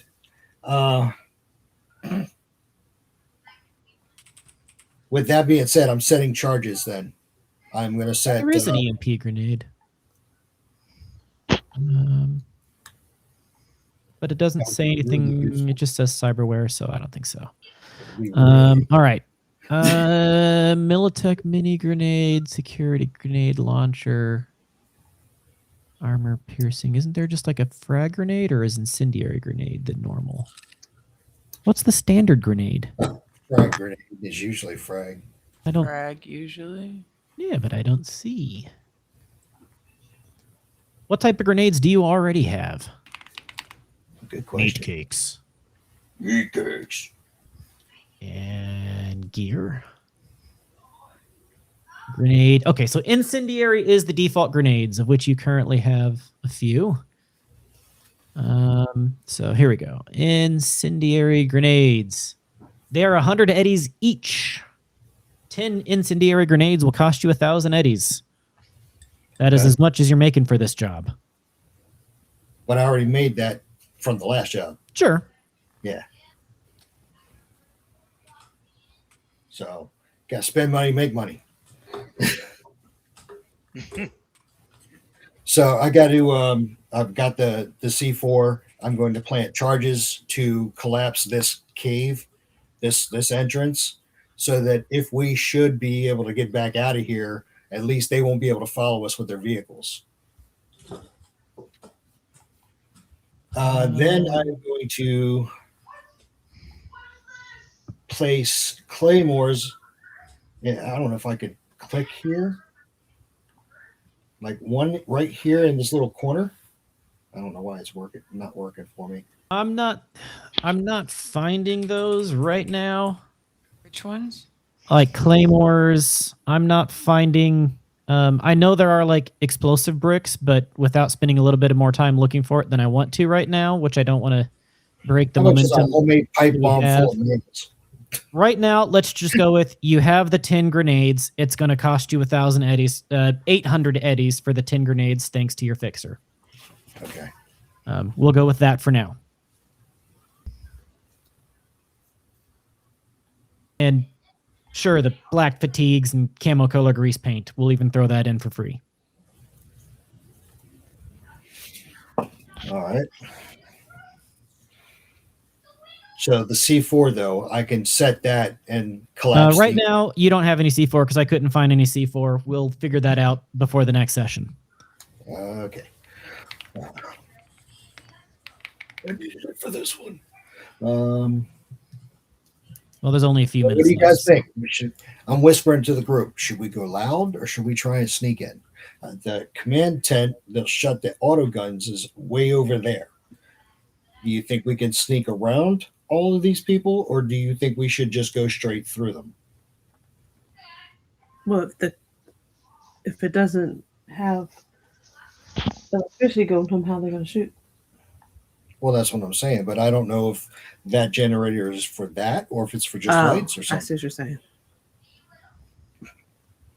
I doubt that they're going to put the generator for the guns way out in the middle of the open. The guns do not seem to be being powered by generators. They seem to have some sort of other power through the walls. Right. So they are mounted up in the corner of the ceiling and the wall.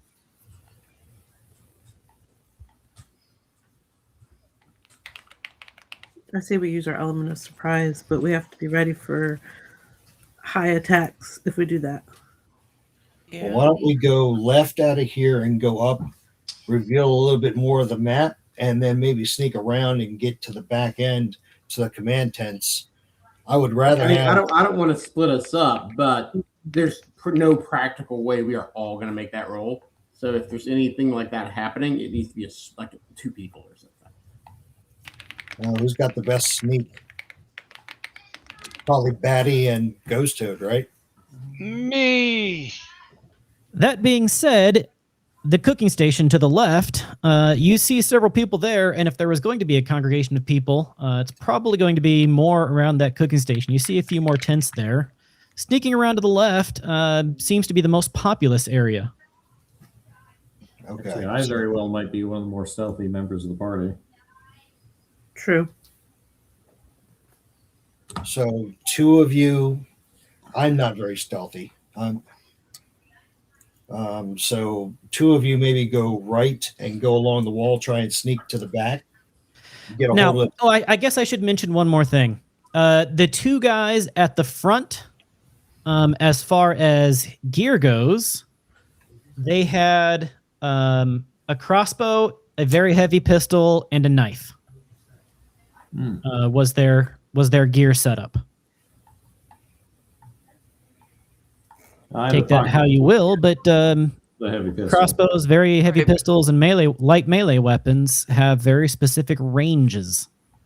Right. I don't have any archery points. I mean, it's just my basic reflex, but I'm real tired of that from you.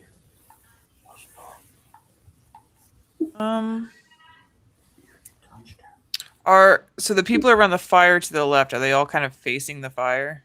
Yeah, more or less. Right now, nobody is on alert. They might be looking around. They're moving around a little bit, but nobody is on alert. Out. These barrels that you have marked out, are they barrels of, what are they, burn barrels, or are they gasoline? Some of them are burn barrels. Some of them are just crates that I copy-pasted barrels on. Some of them might be chew, too. Ooh. All right. And Maybe Any, instead of him getting C4, if they happen to be Chutu, he got some TR4 detonator fluid. Instead, that he could add to the Chutu.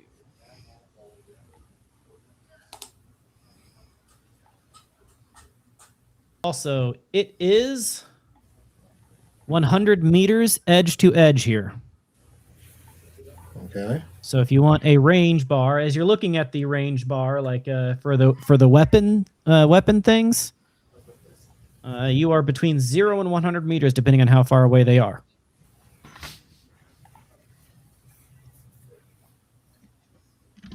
I don't have any weapons that can fire that far. Yep. A pistol at 13 to pistol. 25 is a 20 difficulty. Yeah. An assault rifle is a 15 difficulty. 51 to 100 is a 30 difficulty for a heavy pistol. Yes, it is. These guys are all more than 31 meters away. And if we and the crossbow, My grenade launcher's got a pretty good range, though. 26 to 50 on a crossbow, so up to here is a 17. So basically from here to here is a 17 on a crossbow.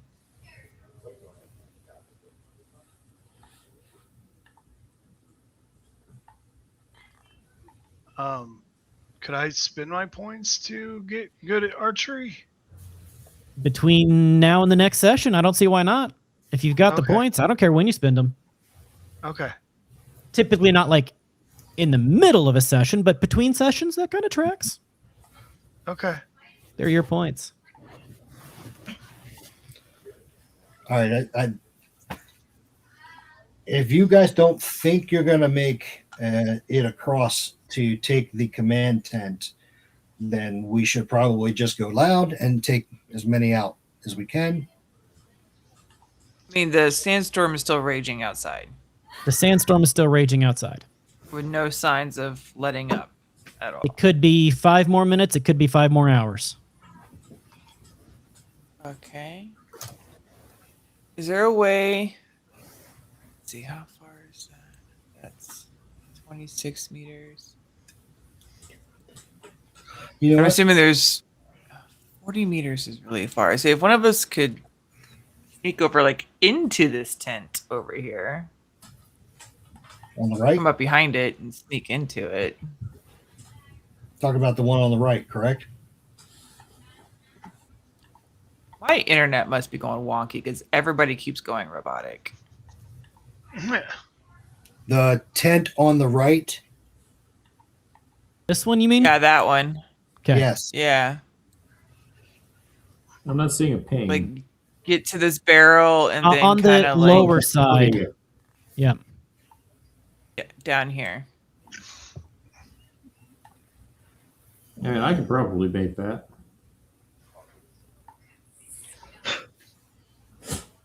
Because if we can get somebody inside that tent, we'll at least be closer to these enemies here. We might be able to like. I would say it would be 2 stealth checks, one to like get behind this barrel, and then one to get over here. Right. Mm-hmm. The first one would not be opposed. It would just be a minimum difficulty. The second one would be opposed because this guy is close enough that he might actually like hear something. But he would be at a slight penalty because he's not actively looking around. Yeah. And there's a sandstorm screaming down the hall. And there's a sandstorm screaming down the hall. Okay, I'll do that one. I'll take that risk. I could probably. You want to do the stealth? You want to do the stealth? I'm the one who's good at Troubleshooter's stealth. doing it. Yeah, but let me ask you this. If you stealth forward and then get into a melee fight, who's going to be better equipped at that? Also, pretty my good at stealth is melee. 14, so I'm pretty decent with stealth. He's got a 14. You've got a 14 stealth? Damn. It's dex based. That's true. Damn. You are a commando. Yup. Okay. So, troubleshooter is going to sneak forward to the right. Okay. White whale, wait and see. Yep. Jazz, or ghost toad. What am I doing? What are you doing? Are you waiting and see him sneaking forward? I can't leave him to himself. No. Well, you can provide cover some from Absolutely where you should are. leave him to himself. He's that's his job. This is kind of my thing. I'm perfectly fine being left to myself. Yeah. What he's spec'd for. Okay. Evney. I'm going. This might be something we figure out next I'm time. gonna kind of just hang out on this corner to Wait kind and of keep see? an eye on the guys over here at the cooking. Meat at cakes. The cooking station. Meat Cakes is going to go Well, I mean, I figured probably come over here with Evney, or no, across to Ghost Toad, where Ghost Toad is, so he can have range or line of sight to cover troubleshooter. And Jazz. Wait and see. Okay. I need a stealth roll difficulty 9 from Meat Cakes, and I need a stealth roll difficulty 10 from Troubleshooter. 17. Okay. Working on it. Since he's right there, can he see? Actually, I'm north gonna of us, like to the difficulty left 9 over there? for that stealth. That is a good point. He can. So allow me to reveal polygon. Polygon reveal.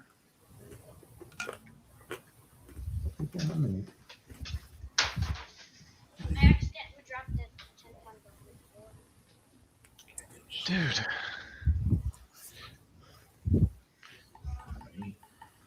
Stealth is under body, right? Yes, stealth is Yeah. on the body. On the bottom right. You have a nearly full reveal now. Meat Cake 17. Okay, I don't know where you went. There you are. You tuck up there. You have a nearly full reveal now. You feel pretty confident. You've probably spotted everybody. There's still a little bit down here you haven't seen, but you don't hear anything from over there. So you feel pretty confident. You've pretty well spotted everybody. And with that, you see scaffolding, you see beams, you see several people kind of hanging around. You see tents in the back. I would vote that Troubleshooter can get, if he can get into that lean-to that he was heading towards, he has a direct line of sight to that cooking fire over there. And we will find out if he can make it next time in 2 weeks. But if you guys are having fun, we have several shows coming up and going. For example, tomorrow, the 25th at 9 p.m. Eastern, we have D&D 5th Edition 2024. The Curse of Strahd is episode 8, The More the Merrier. Our heroes continue to do battle at the Wizards of Wine in their quest to reclaim the winery and the missing shipment for Vallaki. The druids have seemingly been dealt with, as well as most of the foliage foes. However, some new terrifying scarecrow scoundrels have shuffled out of the mist to tear through Adrian and Echo. Will the 2 new werecrow allies be enough to end the fight, or will Mr. Goliath Man continue to drop big bad monsters to try and end the campaign? The one thing we do know is that the fight is far from over, and you don't want to miss a second of it. Thursday, I don't think we have anything, but Friday is Cookie Truck. Saturday, hang out with us as we get to digital gaming, as we probably go and do a bunch of Arc Raiders, because that is just too much fun. And Sunday, all it says is blank. Neither yes nor the no. So it's kind of like, the box, the is it a live or dead cat? The Schrodinger. It's Schrodinger's architect here. And with that, ladies and gentlemen, why don't we get ourselves a raid? Is there anybody else on? Yeah, we got some people on. And let's go. Let's get a raid. There we go. We are raiding ELH MK1. I don't even know what that stands for, but he's the first generation of it. We're going to get over there, support your fellow streamer, get over there, spam the emotes, give the architects a good name, support your fellow streamer. Just really, though, just support each other. It's a rough time out there. There's a lot of things happening. People need checked in on. People need taken care of. So just, be good to each other. Love one another. Don't be a dick. And with that, guys, we love you. Good night. Bye.